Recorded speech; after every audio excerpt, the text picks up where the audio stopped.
예, 안녕하십니까.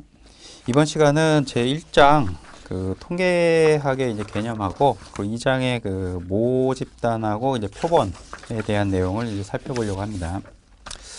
먼저 그 간단하게 뭐 통계학이라고 하는 게 이제 무엇인지 하고, 그리고 이제 통계학의 주 관심사는 이제 그 모집단이라고 하는 거예요. 그래서 저희가 이제 알고자 하는 내용을 가지고 있는 전체 집단은 이제 모집단이라고 하는데, 그 모집단에 대한 내용에 대해서 좀 살펴보려고 합니다. 그래서 먼저 여러분들이 이제 그 통계학이라고 하면은 일단 뭐 그 수학적인 방법으로만 이제 여러분들이 인식하고 있는데, 이제 통계학은 물론 이제 수학에서부터 이제 그 파생이 돼서 나왔기 때문에 수학이라고 하는 게 좀 그 필수예요. 일단은 좀. 근데 단지 이제 수학적인 부분들만 가지고 있는 것이 아니고 주 목적은 그겁니다. 그러니까 수학적인 방법을 통해 가지고 통계학이라고 하는 것은 수학적인 방법을 통해서 어떤 그 관심 있는 대상들 있죠. 우리가 어떤 그 관심 있는 대상이 있다라고 하면 이 관심 있는 대상으로부터 어떤 이제 자료를 추출하고, 여기서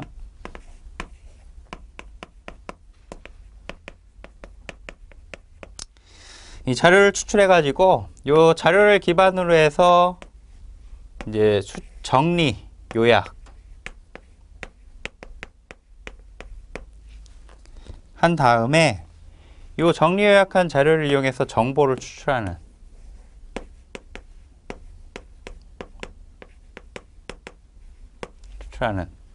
요 일련의 이제 과정을 하나의 이제 통계학 또는 뭐 통계 자료 분석 과정이라고 보통 얘기합니다. 근데 물론 이제 이렇게 정보를 추출하고 나서 이제 거기서 끝나는 것이 아니고, 이 정보를 이제 관심 대상에 대해서 적용을 해 놓고 또다시 또 다른 관심사를 가지고 또 자료를 추출하는 이런 일련의 이제 반복적인 과정을 쭉 진행을 하는 것을 하나의 이제 통계학이라고 얘기를 해요.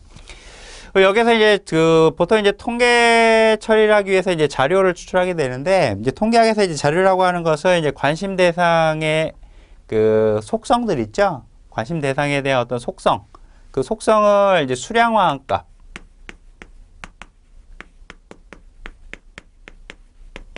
이 수량화한 거, 그러니까 관심 대상의 어떤 속성을 수량화한 것을 이제 자료라고 보통 이제 얘기합니다. 여기서.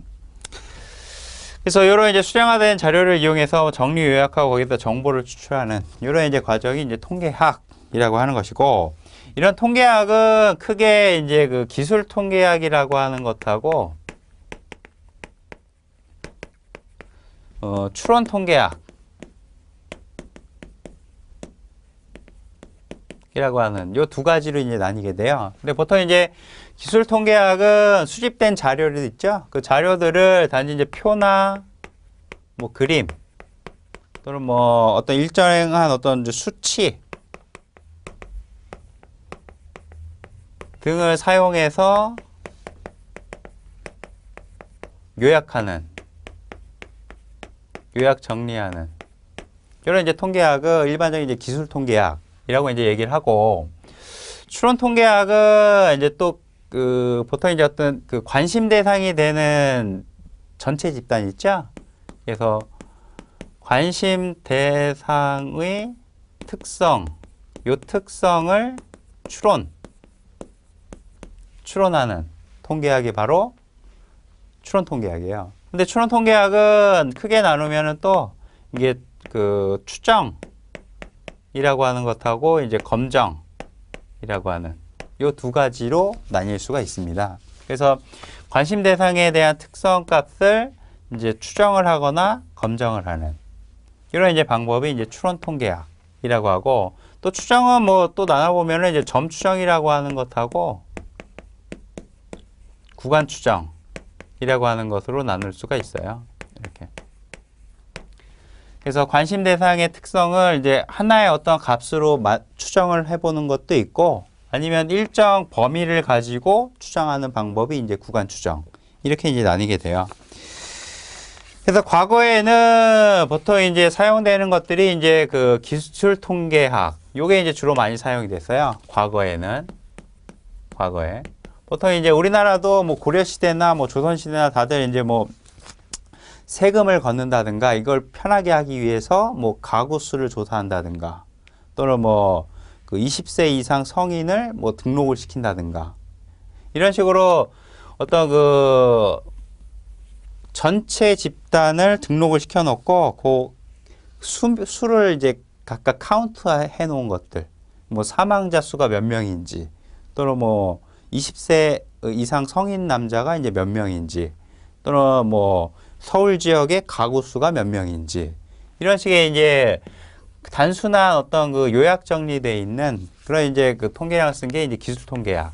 이게 이제 과거에 주로 많이 사용된 통계학이라고 하면 현대에서는 이제 추론 통계학을 주로 이제 많이 쓰게 돼요. 그래서 어떤 관심 대상에 대한 특성 값을 우리가 이제 추정을 해보자는 거죠. 추론. 그래서 어떤 그 관심 대상에 대한 값이 있으면 그 값이 뭐가 될 건지 아니면 그 값이 저희가 알고 있는 값이 맞는지 이러한 것들을 이제 그 실제 모집단, 그러니까 전체 집단, 전체 관심이 되는 전체 집단에 대해서 그 추론해 보고자 하는 거. 그게 바로 이제 추론 통계학이 됩니다. 그래서 여러분들이 이제 사용하신 이제 뭐 농업이나 이제 생물 쪽에서도 이런 이제 통계학을 이제 많이 쓰게 돼요. 주로 이제 실험을 한다거나 아니면 뭐 관측을 한다거나. 근데 이제 관측하고 이제 실험은 이제 관측을 통해서 이제 통계 처리를 할 수도 있고 또는 뭐 실험을 통해서 뭐 통계 처리를 할 수도 있죠. 근데 관측은 이제 그 연구자가 어떤 그 제재를 전혀 안 가하고 그냥 자연 상태 그대로를 기록하는 게 이제 관측이에요. 그래서 만약에 뭐 전남이나 뭐 경상도 지역에서의 뭐 벼 수확량을 알아보겠다. 그러면은 여러분들이 뭐 벼 수확량에 벼 수확을 많이 하기 위해서 뭐 어떤 제재를 가한다든가 뭐 비료를 준다든가 이런 걸 하는 게 아니라 단지 수확된 양 그 자체를 기록하는 거. 이게 이제 하나의 이제 관측이고 실험은 말 그대로 이제 그 여러분들이 직접적으로 이제 개입을 하는 거죠. 연구자가. 그래서 아까처럼 뭐 수확량을 높이기 위해서는 뭐 어떤 비료를 써야 된다든지. 그래서 비료를 A, B, C를 써봐서 뭐 B를 썼을 때 수확량이 좋더라. 그러면 B라고 하는 비료가 수확량에 도움을 준다. 또는 뭐 수확을 할 때 뭐 일조량이 뭐 하루에 뭐 3시간, 4시간, 뭐 6시간 이렇게 줘봤을 때 몇 시간이 수확량에 더 영향을 많이 주는지. 이러한 것들을 이제 찾아보는 게 바로 이제 실험이죠. 그래서 그때는 이제 그 연구자가 직접 그 어떤 개입을 좀 하는 그 형태가 이제 실험이에요. 그래서 관측과 실험을 통해서 여러분들이 데이터가 수집이 되면 그 수집된 자료를 이용해서 여러분들이 어떤 통계적인 방법을 통해 가지고 결과를 얻어낼 수가 있죠. 근데 이러한 이제 그 통계적 자료들을 이제 쭉 수집을 하시다 보면 이제 통계적 자료의 이제 구조가 여러분들이 알고 있어야 돼요. 그래서 통계적 자료의 구조는 일단 변량 또는 이제 변수라고 하는 것하고 이제 관측치라고 하는 거 이런 걸로 이제 구성이 되어 있습니다. 그래서 변량이라고 하는 건 뭐냐 하면 여러분들이 이제 관심이 되는 대상에 대해서 여러분들이 어떤 그 자료를 수집을 하게 되면은 그 자료가 그 일정한 값을 갖는 게 아니라 좀 변화가 있는 값을 갖게 돼요. 그래서 만약에 아까처럼 뭐 수확량을 구한다 그러면은 수확량이 모든 지역이 다 동일하게 뭐 1.5톤 이렇게 다 똑같은 건 아니죠. 어떤 지역은 뭐 1.5톤, 어떤 지역은 1톤, 어떤 지역은 2톤 이런 식으로 각각 변하게 돼요. 그걸 하나의 이제 변이성이라고 하는데 그 변이성을 이제 각각의 자료는 거의 내포하고 있어요. 그래서 그 변이성을 나타내는 그 형질이 바로 이 변량이라고 하는 겁니다. 그래서 변량은 하나의 이제 변수, 보통 이제 변수라고 얘기를 하는데 여러분들 교재에 이제 변량으로 써서 이제 변량으로 설명을 할게요. 그래서 관심되는 대상의 어떤 변화가 있는 속성, 그 속성을 변량이라고 해요. 그래서 뭐 지역, 어떤 사람을 대상으로 한다 그러면 그 사람이 살고 있는 지역, 또 뭐 그 사람의 뭐 성별, 그 사람의 뭐 연령, 그 사람의 뭐 수입, 이러한 것들이 각각 이제 그 변량이 되는 거죠. 그리고 관측치라고 하는 거는 직접적으로 이러한 속성을 측정하는 관심 대상자들, 그 하나하나를 관측치라고 합니다. 이거를. 이거. 그래서 이게 만약에 대상이 사람이다 그러면은 그 사람에 대한 지역, 성별, 연령, 수입, 요러한 속성들을 갖고 있는 사람 한 명이 관측치라고 하는 게 돼요. 그래서 직접적으로 이제 조사를 하면은 이 사람이 뭐 지역이 서울이고, 그 다음에 성별은 이제 남자고, 연령은 27세고, 뭐 수입은 뭐 2,500 정도더라. 이렇게. 또는 뭐 두 번째 사람을 했는데 뭐 경기 지역이고, 그 다음에 여자고, 뭐 25이고, 수입이 2,700만 원이더라. 이런 식으로. 그래서 모든 이제 별량에는 각각의 이제 변이성, 서로 다 동일하지는 않죠. 그러니까 서로 다 다르고, 그리고 그 다른 점은 이제 각각 케이스별로 각각 이제 측정을 해 놓은 이런 형태가 이제 통계 자료의 구조예요. 보통 이런 것들이. 근데 이 별량은 각각 어떤 자료를 갖고 있느냐에 따라서 이게 질적 별량이냐, 양적 별량이냐 이걸로 나뉘게 되는데, 보통 이제 별량 중에서 이제 질적 별량, 질적 별량하고 이제 양적 별량이라고 하는 걸로 나뉘게 돼요. 자료를 이제 어떤 걸 담느냐에 따라서. 그래서 앞에서 보신 것처럼 뭐 지역이라든가, 뭐 성별, 또는 뭐 그 사람 뭐 혈액형, 또는 뭐 쌀의 뭐 종자,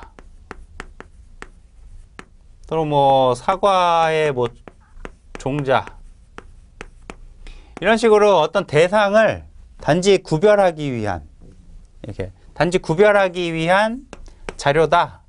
그러니까 그 사람의 성별이 남자냐 여자냐, 그 사람의 혈액형이 A형이냐 B형이냐, 그 사람 거주지가 서울이냐 부산이냐, 이렇게 구별하기 위한 형태의 자료를 담고 있는 거. 그리고 이 쌀이 뭐 베트남 쌀이냐 아니면 우리나라 전통 쌀이냐, 이런 식으로 이제 구별하기 위한 것이다라고 하면 그 자료를 담고 있는 별량을 질적 별량이라고 얘기를 하고, 양적 별량은 뭐 연령처럼 연령, 또는 뭐 그 사람의 뭐 키, 또는 뭐 수확량, 뭐 강수량, 뭐 일조량과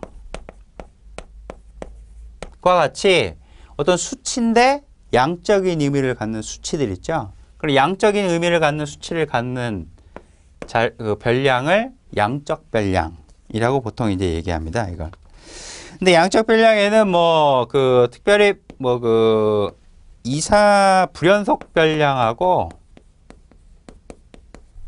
연속 별량이 있어요. 근데 불연속하고 이제 연속이라고 하는 거는 이제 구분을, 불연속은 보통 이제 카운트할 수 있는 값. 그래서 만약에 이제 뭐